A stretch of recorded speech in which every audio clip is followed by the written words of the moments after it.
Welcome to Texas Tech TV. Brian Jensen, John Harris, Chris Level, the Texas Tech Sports Network radio crew with you. With the Red Raiders taking on the TCU Horned Frogs this weekend from Fort Worth, Texas. Man, a game that Tech's going to be going up against a red-hot TCU team. This is keys to the game for this weekend, and I'm going to get it started this weekend. Mentioned how hot TCU is, especially starting out in games. Red Raiders need to cool them down early, and I don't mean stop them. You're not going to stop them. But TCU has scored the first 14 points in every game this season they've played in. They've been the first to score on the first drive in 5 of 6 games. You've got to be able to cool them off.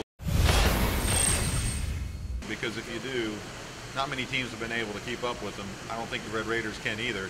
If you can keep them from doing that, maybe. Well, and I'll do something that's very basic, and I think this is what Cliff Kingsbury would say as well. You can't turn the ball over.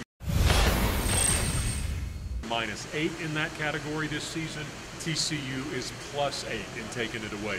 Can't give them more chances, can't take chances away from yourself. Just find a way to protect the ball, not turn it over, give yourself an opportunity to score. You know, the keys this week, there are a lot of basics to it, aren't they? Blocking, tackling, doing all the things you're supposed to do. How about running the ball? That would work too. Yeah. You know, I guess going into the West Virginia game, DeAndre Washington had 60 carries since then. He has 52 in the last 2 weeks. I mean, so pretty clear what the identity of the philosophy change is, and that let's either slow it down, let those boys work up front and kind of be the bully a little bit. And I think that tomorrow, I think TCU will kind of try to intimidate you a little bit, and I think that you have to punch them in the mouth, and I think run it and be balanced, because that's how Baylor scored all their points. All those long shots they took downfield, it was all set up by play action, but you can't do that if your running game's not working. So DeAndre will be huge tomorrow.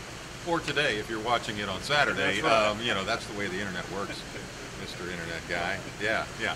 But can the Red Raiders do it? Hey, it's time to be spoiler a little bit, isn't it? It's time to knock one of these guys off, and maybe TCU's the one. Certainly have had good success against the Horned Frogs, at least historically, since they've been not just in the Big 12, but just historically in nature. So maybe this will be the weekend. Hey, while you're watching it on whatever network it's on, be sure to listen on the Texas Tech Sports Radio Network, won't you?